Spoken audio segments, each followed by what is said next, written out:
The string lights hanging across the backyard glowed like warm stars above the tables, sparkling against the summer evening sky as laughter echoed through the air.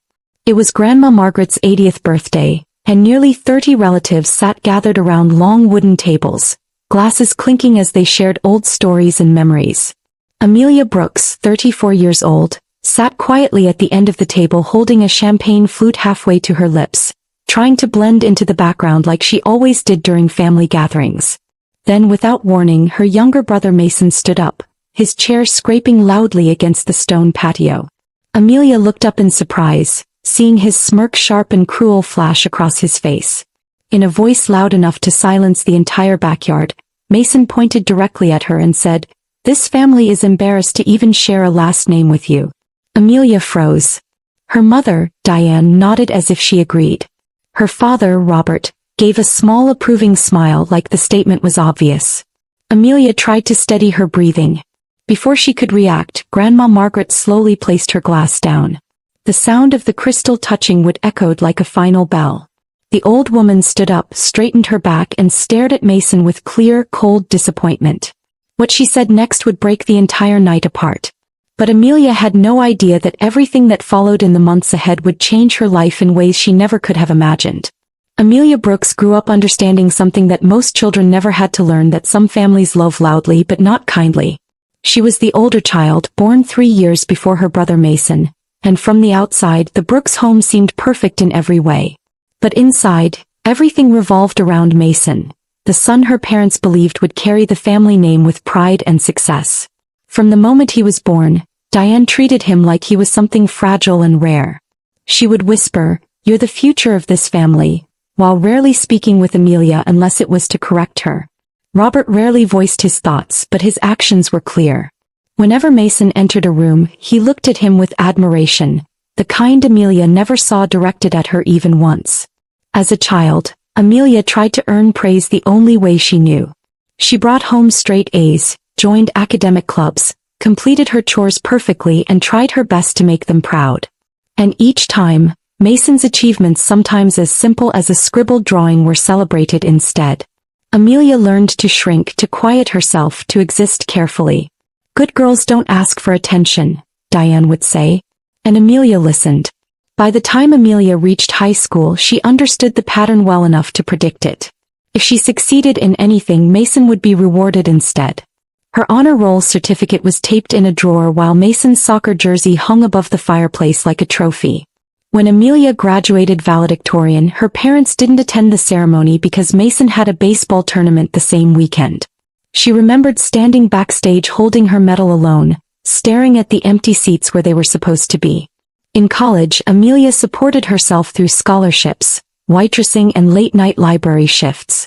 She studied finance because numbers made sense when people didn't. She earned her degree with top honors and landed a junior analyst job at a major investment firm. 6 years later, she was a senior financial analyst trusted by the bank's executives and known for her accuracy and work ethic. Her colleagues saw her talent. Her supervisors valued her commitment. But every time she visited her family in Raleigh, her mother repeated the same question with a disappointed sigh, "When are you going to get a real job?" Her father would laugh and add, "Your brother closed 3 big development deals this month." Mason would smirk, tap her shoulder and say, "You're smart, Amelia.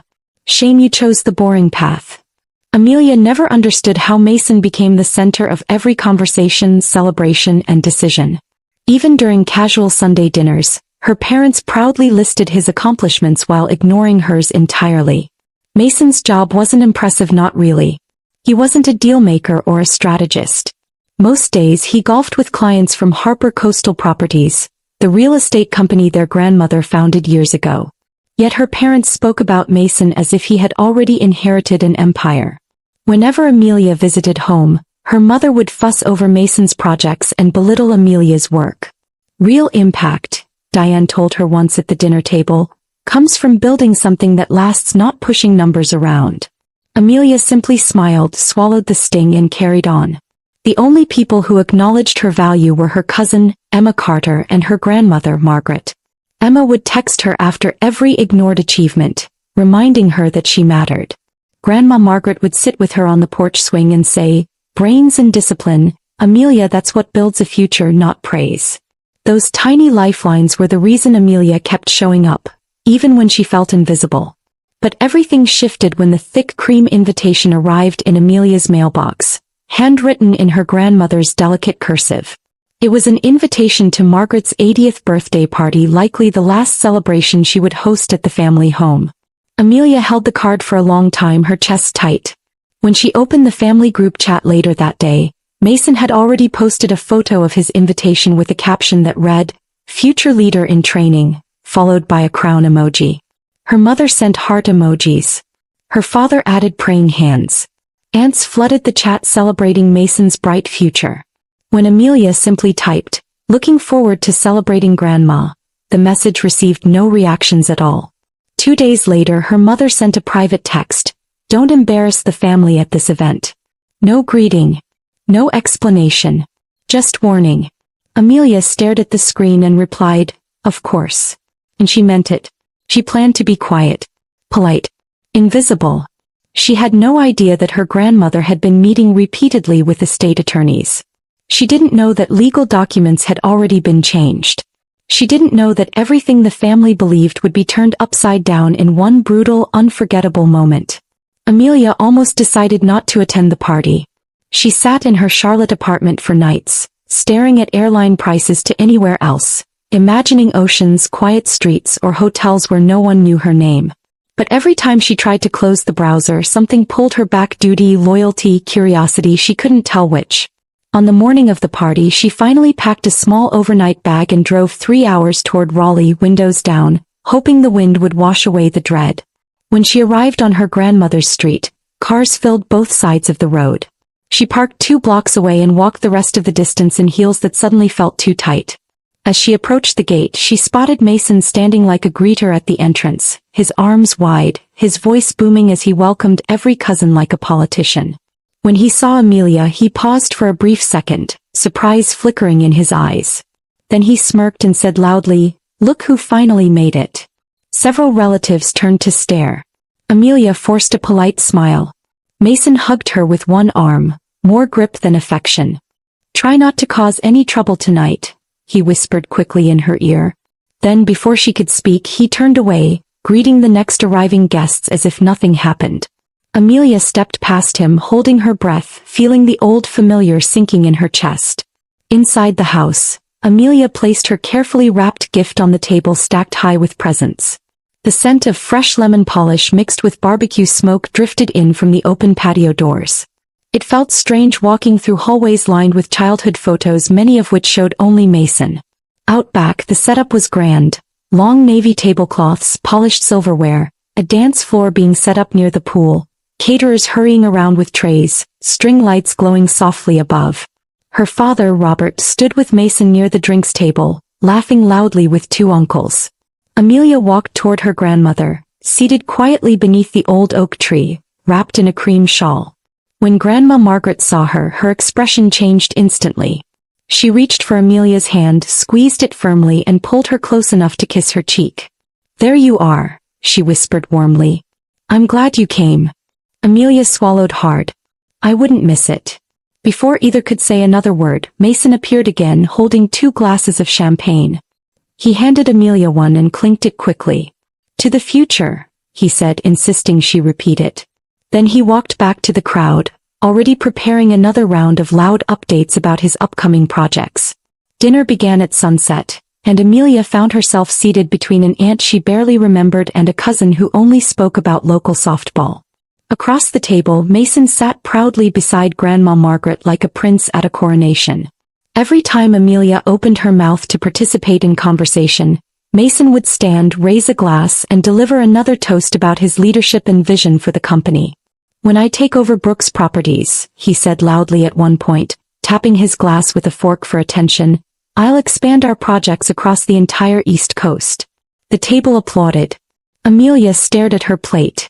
Later, when an uncle turned to her and casually asked how work was going, she smiled politely and began, "It's been a busy quarter, we just—" Mason interrupted again. "Amelia spends all day staring at spreadsheets," he announced, rolling his eyes dramatically. "Someone has to do the boring stuff, right?" The table laughed. Amelia's chest tightened. It was exhausting, predictable, painful. And yet she sat quietly, reminding herself to keep peace. "Don't let them get to you," she whispered internally, gripping her fork. Halfway through dessert, Amelia slipped away from the table to breathe. She stepped toward the dim edge of the pool area where string lights faded and the night air felt cooler. Her cousin Emma found her moments later, holding 2 champagne glasses. Emma pressed one into Amelia's hand before speaking. "If Mason says, 'my new project,' one more time, I'm going to shove him into the cake myself," she muttered. Amelia laughed softly, grateful for someone who understood. Emma checked around them, then lowered her voice.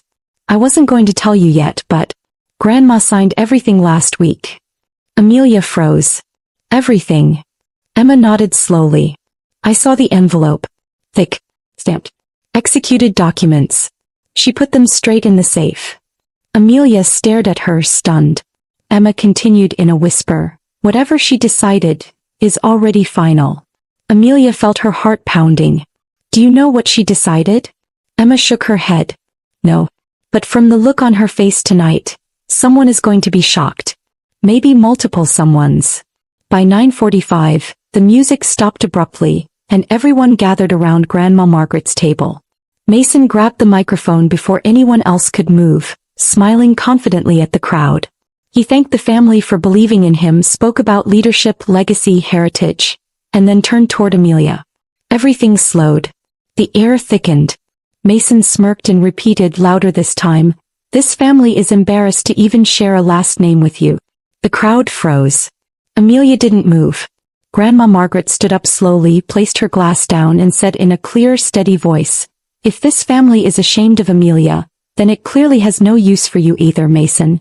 The silence that followed was heavier than thunder. Everyone stared at Grandma Margaret as she stood under the soft glow of the string lights, her pearl necklace shining like frost at her throat. She didn't raise her voice, she didn't need to. Her calmness alone carried more force than Mason's shouting ever could. Amelia watched her grandmother take a slow breath, straighten her shoulders and say with absolute clarity, "Last Tuesday I signed the final legal amendments to the family trust and the company documents." Mason blinked rapidly. "Grandma, what do you mean?" She ignored him. Her eyes stayed locked forward like a judge preparing sentence. "Effective yesterday," she continued, 70% of Brooks Coastal Developments is now under Amelia Brooks' controlling ownership. Several relatives gasped. One aunt covered her mouth. Amelia felt her heart start again, then stop once more. Grandma continued, her tone unwavering. "The house in Raleigh, the lake cabin and the beach property are now legally Amelia's as well." Mason's face drained of all color. Amelia's mother shook her head in disbelief, whispering, "No, Mother, you can't." Grandma lifted a single hand, silencing her like she was a child. "Robert and Diane Brooks," she said, turning toward them, "you are both permanently removed from the board and stripped of all voting authority." The words fell like stones. No one moved. No one breathed. The entire backyard became a courtroom, and Grandma Margaret was the only authority that mattered. Mason stumbled forward, desperation rising in his voice. "Grandma, this isn't funny. We talked about this. You promised." She cut him off instantly. "You talked," she said. "I listened. And Amelia worked." Amelia stared, unable to process the scene unfolding in front of her. Her father dropped his champagne glass, shattering it across the patio. Her mother nearly collapsed into her chair, clutching her chest as though betrayed by the universe itself. Mason turned toward Amelia, confused anger twisting his face. "What did you do?" he demanded. Amelia shook her head, stunned, voice trembling. "Nothing. I didn't." Grandma stepped between them like a shield. "She earned every part of this," she said firmly. The weight of her conviction rippled through the yard. "I built this company with my bare hands," she reminded them. "I know who respects legacy and who abuses it." A cousin whispered, "This can't be happening." Emma leaned in close to Amelia and murmured, "It's happening." Grandma turned toward the family again, her voice steady as steel. "This family prides itself on reputation. But reputation without character is nothing." Then she looked directly at Mason and said the 7 words that froze him like stone. "This is the consequences of your choices." Amelia watched her brother crumble in silence. And suddenly, for the first time in her life, she did not feel invisible. As Grandma sat back down, the sound of her chair quietly settling into the grass was somehow louder than every gasp before it. Amelia stood rooted in place, stunned, her pulse racing in her ears. Mason walked backward a step, hands shaking, looking for someone to defend him. Their mother rushed toward him, holding his arm like he was wounded. "Don't worry, sweetheart," she cried loudly. "We'll fight this. You're the rightful heir." Grandma simply took a sip of champagne, showing no reaction. Their father approached the head of the table, voice trembling with rage. "Mom, you've ruined everything. Investors will panic." She didn't flinch. "Investors trust competence," she replied quietly. Amelia's lungs finally remembered how to work. She turned to Emma, who whispered, "You deserve this. All of it." Amelia blinked rapidly, trying not to cry in front of 30 stunned relatives. Diagrams of family loyalty collapsed inside her mind like old walls finally breaking. She suddenly understood something she had been missing her whole life. Grandma had been watching. Every moment. Every slight. Every dismissal. Every effort. And she chose. Dinner ended in fractured silence. Conversations died halfway through sentences. People stared into their plates or at the party lights, unsure where to put their eyes. Amelia stepped toward the edge of the yard and leaned against the railing overlooking the pool. The night air wrapped around her like a cool blanket. Emma joined her again, voice low. "I knew she was planning something big," she said, "but I didn't think it would be this." Amelia swallowed hard. "I don't know how to feel," she whispered. Emma touched her arm gently. "You're shocked. But you're not surprised." Amelia shook her head slowly. "I don't want Mason ruined," she admitted quietly, though she wasn't sure if that was still true.